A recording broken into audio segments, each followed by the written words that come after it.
Okay, we got the backstage stuff all on show here today.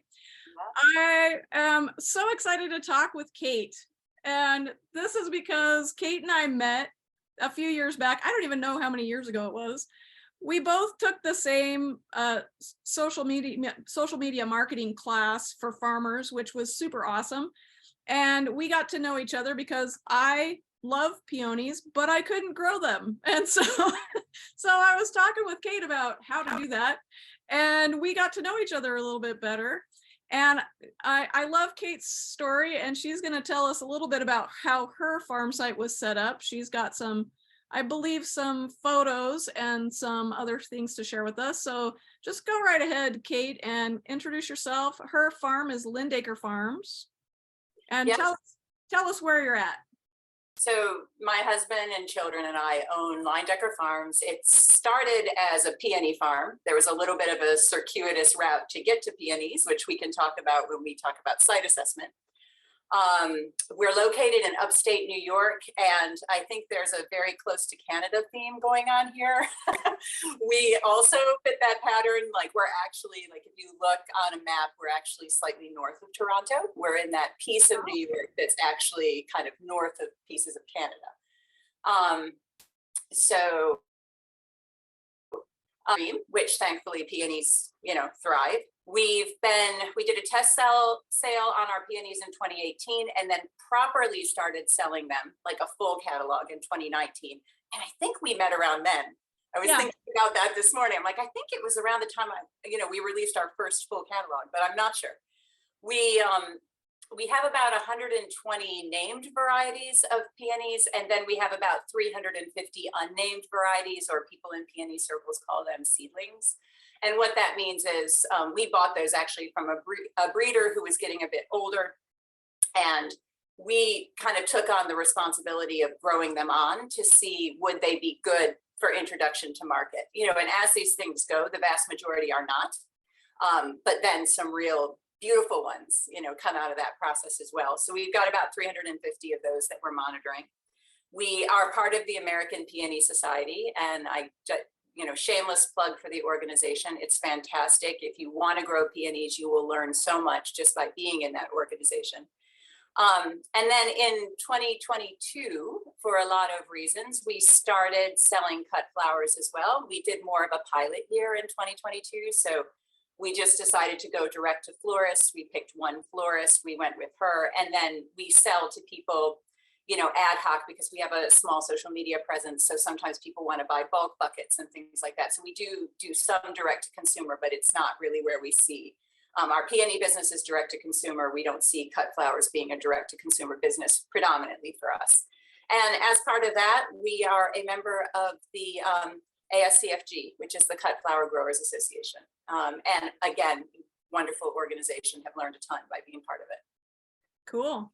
Yeah, I find that those getting involved in the organizations about the things that you want to get into. I started out in native plants, and I was a member of the Utah Native Plant Society. Yeah. When I moved to Washington, I joined the Washington Native Plant Society, and those groups really can get you connected with all, a lot of the resources that you're looking for. Those society members know that. Other local organizations like the Farm Bureau and the Granges, and go to the conservation district and talk to people. I'm a shameless plug for conservation districts because I used to work for one, but all those different organizations are going to help you kind of get yourself connected.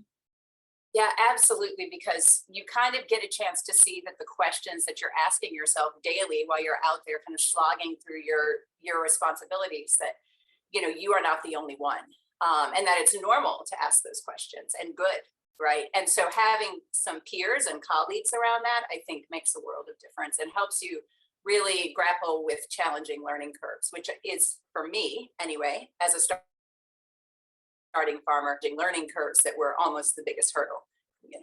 Absolutely. Yeah. So when we bought, and at this point, I think I could actually show, let me see if I can get it up and share screen. Hang on. I could actually show what we bought, because we bought in, I want to say 2012, but we did not, and I'll just quickly show this. Okay, so this is what we bought. We did not start farming anything until 2014. So we were not even sure when we bought it whether we would ever farm it. My parents were getting older. We lived in Brooklyn. My husband and I were doing corporate things.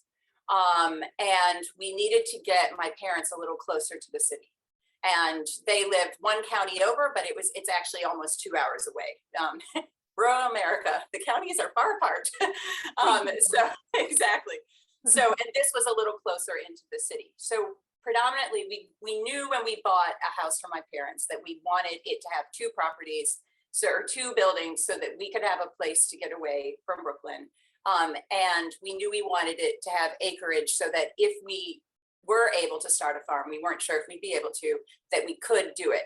But the most important thing for us at that point was two dwellings. And that's hard to find in this part of New York, right? So what really drew us to the land initially, with the property initially, was how practical it was for our needs. We knew going in that we would have a challenge because even though it's 30 acres, it's just a touch under 38 acres.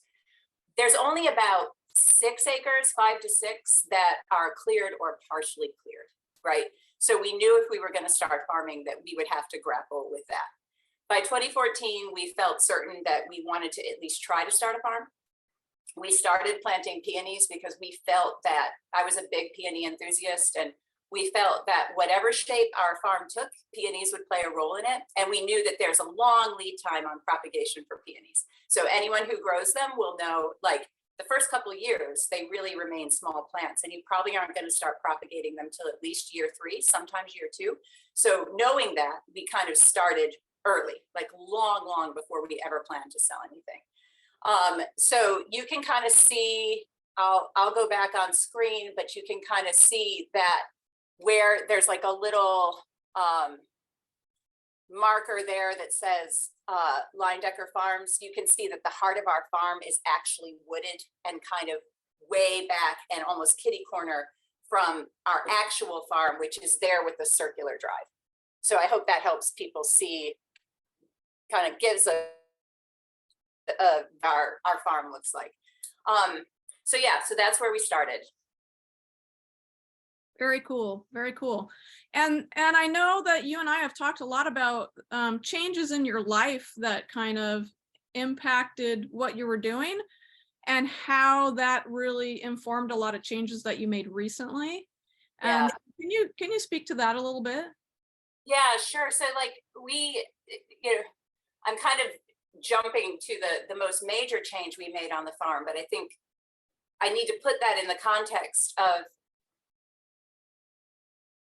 there was a big learning curve for me that when you step into owning your own business and when you step into owning your own farm, you're not sort of setting your agenda and then just daily marching towards that goal. Like, that it was more complicated than that for us. It's more, for us, it was more like, yes, set the goal. The goal is absolutely critical.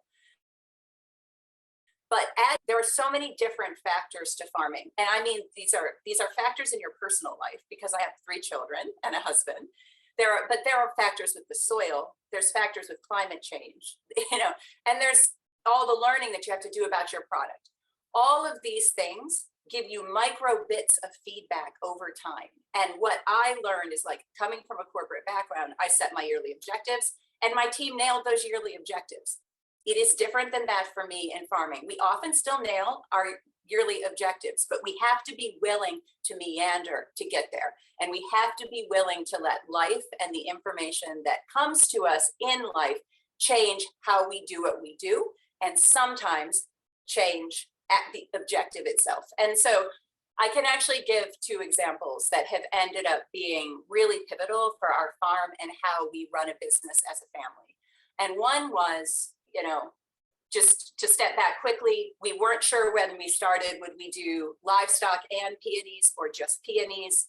For a long set of very good reasons, we went forward with just peonies after doing livestock for about 1.5 years, which was a wonderful experience. And per Joel, really gave us a ton of fertility on our land, which we needed.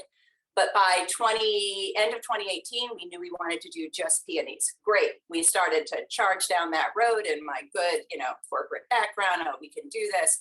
And boom, within months, I was diagnosed with 4 autoimmune conditions, and since then it's also come to light that those are complicated by 2 nervous system conditions as well.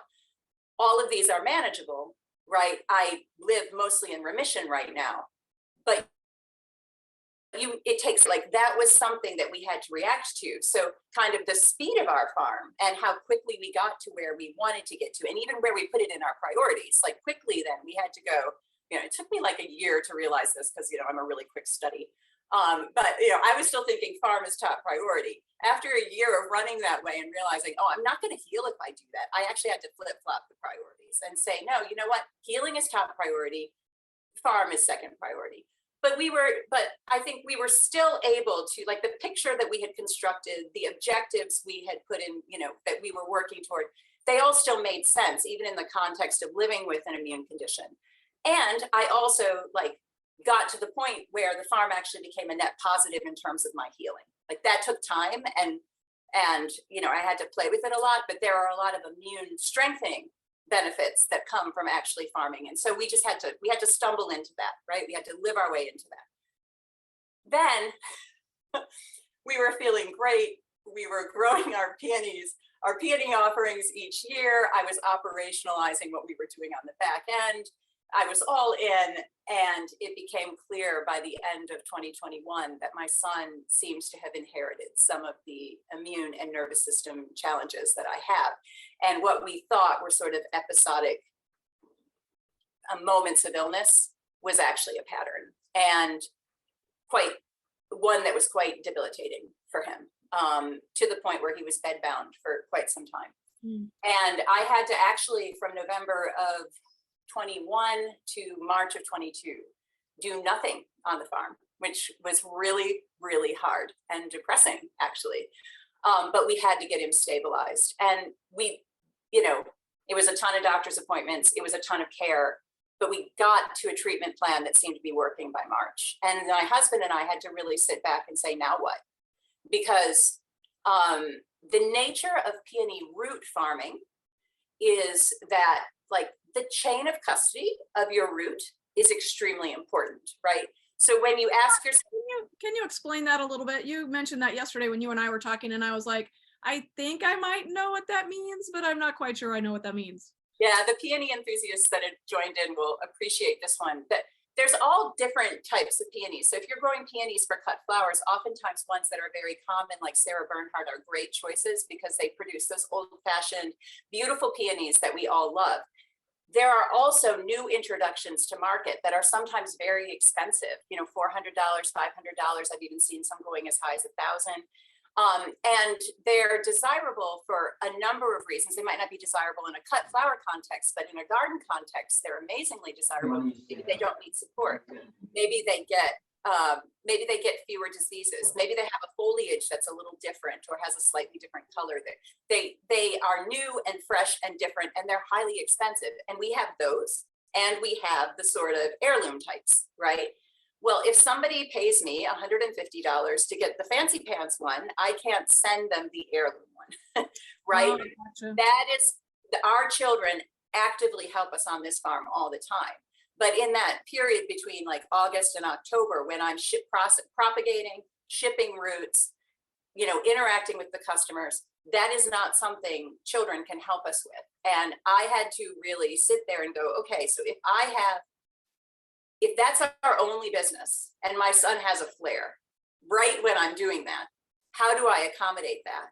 And the only answer that my husband and I could come to was, well, we have to have the ability, and we did this in cooperation with actually another American Peony Society member who agreed to mentor us, and it was critical. He agreed, this isn't something you can do with children. It's probably hard to do with sick children. But what you can do is you can sort of vary the size of your catalog each year. We had been aggressively increasing our catalog size.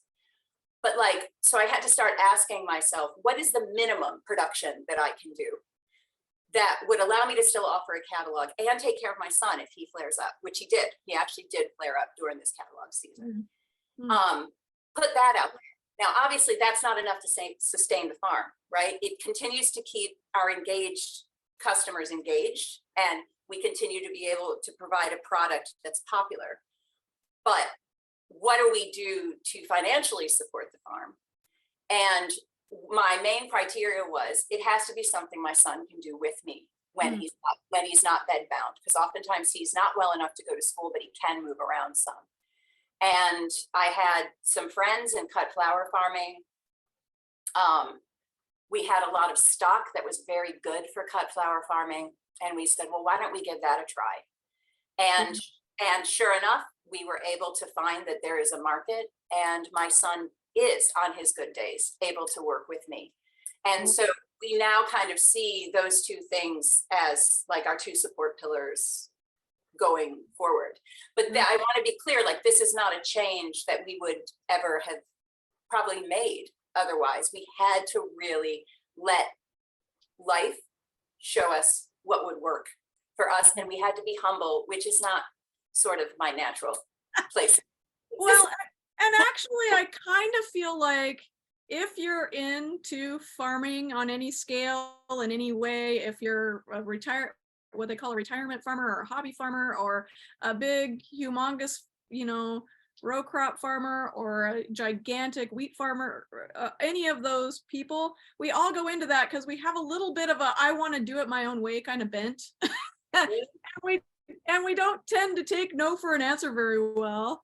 And sometimes we really do have to adjust for those other parts of our life. So I'm going to talk about this a little bit more in my portion of the program, but yeah, exactly. So I remembered something this morning that it's not going to cast me in a very good light, but it's very humorous, and I'll share it in case it helps anybody. But I remember, like, literally the day after my I received this really complex diagnosis, and I'm kind of the driver on the farm, and my husband is kind of like the soother, calmer, downer, and I was like, he was kind of gently telling me, like, I think we're going to have to look at our goals. Like, this might, we might need to make some shifts here. And I'm like, but I don't understand why, because I have a diagnosis and I have a treatment plan and I have a fantastic doctor and it'll all be fine. And he was kind of like, don't you think you need a little time to figure that out? And he was right. We needed time, right? It wasn't something that we could react to in an instant. Sure. Yeah, absolutely. So I know that you had your farm kind of set up, the physical site plan of the farm set up a particular way, and this really impacted that, right? Yes. Yeah, completely. So I think the thing how to break this down. First, let me talk about the difference between how you grow a root peony and how you grow a cut flower peony. So, and maybe at this point, I could actually flash up some pictures to demonstrate that. So let's see here. Are you able to see this? It should be like some raised beds with some very small peony plants in it, and embarrassingly a garlic mustard. No, did you click on the frame? Hold on. Here we go. It should be hopefully showing now. Oh, here it comes, I think. Oops. I just shared my screen. Sorry about that.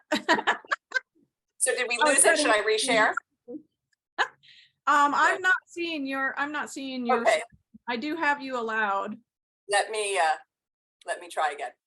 Sorry about the technology glitches. This is where I feel like the world would be a beautiful place if we just didn't have to deal with all the tech. I know, but it's so helpful too. It's like a mixed bag, right? Well, you guys didn't have to come to the outback of nowhere in Washington to come to my summit, so it's a blessing. Exactly. No one wants to be in upstate New York this time of year either. Really. That's right. So can you see that now? It's like a series of raised beds. Okay, so these are all peonies that we're growing. It's from a couple years ago. We do still have this bed design. In general, the spirit of these beds it is still in line with the way we grow our root peonies with some changes. Normally, our beds would have been a bit like this, but without the actual wood structures on the side. It makes it too hard for our tractor. We use a power harrow to keep, you know, because it doesn't till the soil, but it helps to keep the weeds down by just mixing the wood chips. We use that down the center of our beds now. We had to, I won't go down the rabbit hole of why we had to use wood in this particular bed, but we did. So just know that in general, you won't see that. But what is absolutely applicable in this picture is how closely together the root peonies are planted. So you can see these are very small peonies. This is their first year of growth. They were literally in the ground for like not even their first year, right? So they had been planted the previous fall. I was taking this picture in June, the very next year. That's why they're so small. They're only 2 feet or slightly less apart. So that's really close spacing for peonies. And actually, since this picture in this past year, we've now gone down to 18 inches. Again, working with my mentor, he grows his at 14 inches for root peonies. So the thing to know about root peonies is you're not leaving them in the ground very long. They're not very big when you dig them. We actually have started digging them progressively smaller and smaller and smaller because we feel that the roots that we divide off the younger plants are actually more vigorous. So we are now dividing every 2 or every 3 years. So you never get this big peony bush, right? That needs a lot of space and needs a lot of airflow because, and you don't want it touching its neighbors because of disease. So what we've done is we've just been progressively densifying, and that is shown here, but just know that we've densified even further since I took this picture a year and a half ago. Yeah. And I think that is kind of an important point that we'll bring up later. I'm going to do kind of an overview of a planning process, but to understand the crop and to understand the requirements it has as far as spacing and the equipment that you have and what that needs as far as spacing, that's a huge piece of getting that design right. And then this we were just talking to Joel, who was able to make everything flexible. And when you're working with plants, things go in the ground. And sometimes when you're working with perennials, they're going to stay there for a long time. So you have to really kind of plan ahead and make sure that that's working. That spot is going to work for you. Yes. And if it's an annual crop, it's going to be taken out and put back in so you can change it. But those perennial crops are trickier. Right. And that actually comes down to when our sort of pilot of cut flowers went well, we realized we would have to basically undertake an entire farm reorganization, not on our root peonies. Thankfully, a lot of those were where we wanted them to be anyway. Sure. But we took 1,000 of our peonies and we said we're taking them out of root production. We're putting them into cut flower production. What do our cut flower beds, what do we want them to look like? And I had a great conversation with a fellow farmer friend of mine. I don't know if she's on. She might be on, Lori Hernandez. And you know, one of the things that we were noodling is, would perennials be good? And before I could even say anything, she's like, I think you need to do perennials, which was great, right? So what we did, because we had experience growing perennials, they were peonies, but they're perennials, right? So what we did was, and this picture is not super, hang on. This is not a glamorous picture, but it'll give you a very clear image of how we laid our beds out in light of adding perennials in. Hang on, I'm getting there. This is right as we were preparing our beds. Know that we are a no bare soil farm. So this is the only time that you're going to see bare soil like this on our farm, is when we're actually preparing the beds. What you're looking at here are 3-foot wide raised beds with 2-foot wide pathways down the center. It's all been mulched since then after we planted it. But what we decided to do is, my experience, and this is going to differ for everybody who grows peonies, but my experience is when they're in the ground for a long time, you tend to get disease buildup there no matter what you do, even if you're careful with your hygiene. So I decided to err on the side of planting more widely. I planted them every 3 feet. But what that enabled me, I've also found with peonies that they like it better when they have the company of other plants. So if they're kind of working in an ecosystem as opposed to a monoculture. And so what we did is, thanks to Lori's advice, some other flower farmers that, like, I went to their farms and so forth, we were able to identify a lot of perennials that we could actually fit in between. So what we did is, there's probably maybe a quarter to a third of our farm that's now planted as a very densely planted ecosystem of perennial cut flower plants in these beds. And then what we did to make it at least feasible for us from a maintenance perspective is almost anything else we grow, with one exception, is now going to be in these 3-foot wide beds, raised beds with 2-foot wide pathways. So whether we're growing, in certain cases, there are some perennials we can't grow with other perennials for whatever reason. They're going in those beds. Annuals are going in those beds, etc. We're even going to, this is the change we're now making with root peonies as we harvest and propagate and put them back in the ground. We're even going to use these beds, but plant them at 18-inch offsets, kind of in a zigzag pattern, right, to really maximize. So we basically will be using this bed structure in all places but one on our farm. Very cool. That was our fall work. That's what we did this past fall. Well, Cate, I again could listen to you talk about how you adapted to some difficult circumstances and how you adapted your site, but we're running out of time for your section. Is there anything you want to say at the end, or do you want to let people know where they can find you? I am actually, just so that everybody knows, I'm actually going to offer you a free gift at the end of our seminar today. So if you hang around for the whole thing, it's long, so we have lots of good speakers. But if you're patient and you participate to the end, I've got some free gifts for you. And I've offered the opportunity for my guests to do that as well. Because of the topic, it was a little difficult for most people to figure out what they would give, but if you have your free gift, now would be the time to let people know how to get that. Unfortunately, I was one of those that couldn't figure out a free gift. But what I can definitely offer, and those who are on my email list know this, is I'm pretty accessible through email, and I love helping people troubleshoot their peony questions.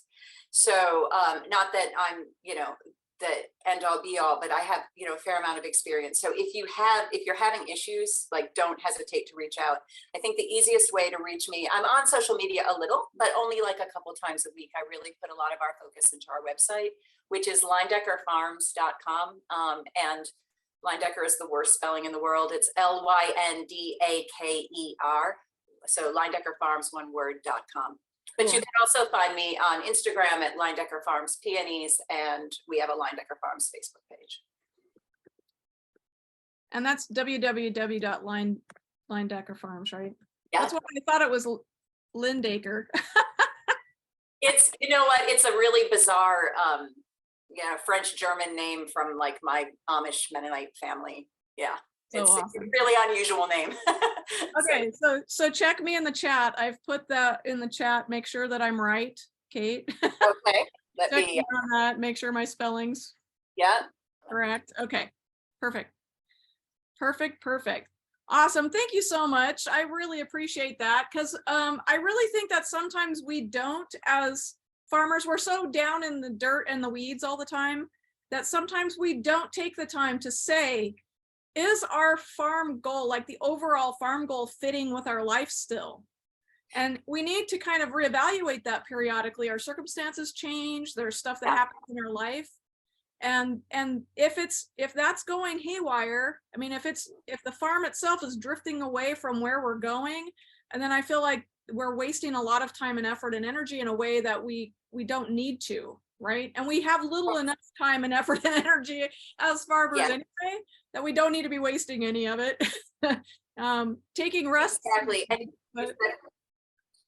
You said, is there any last closing thought? And I think that is my last closing thought, which for me, this has been a journey of learning, like, you are your own best thing. Like, and if it's not okay with you or with your family, what you put out into the world isn't going to work. But if you stop and make it okay, then you're on a whole different, like, farming becomes a joy.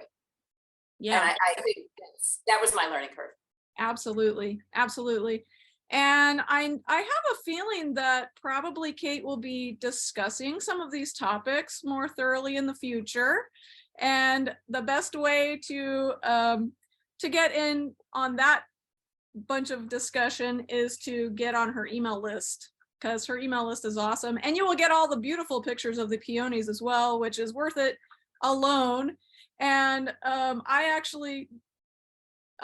don't consider myself a painter, but I do watercolor painting, and I have technically used her peony pictures sometimes for paintings that I give to some of my friends because the photos are just so beautiful. So if you want to see some really cool photos of some really beautiful flowers, go get on Kate's email list.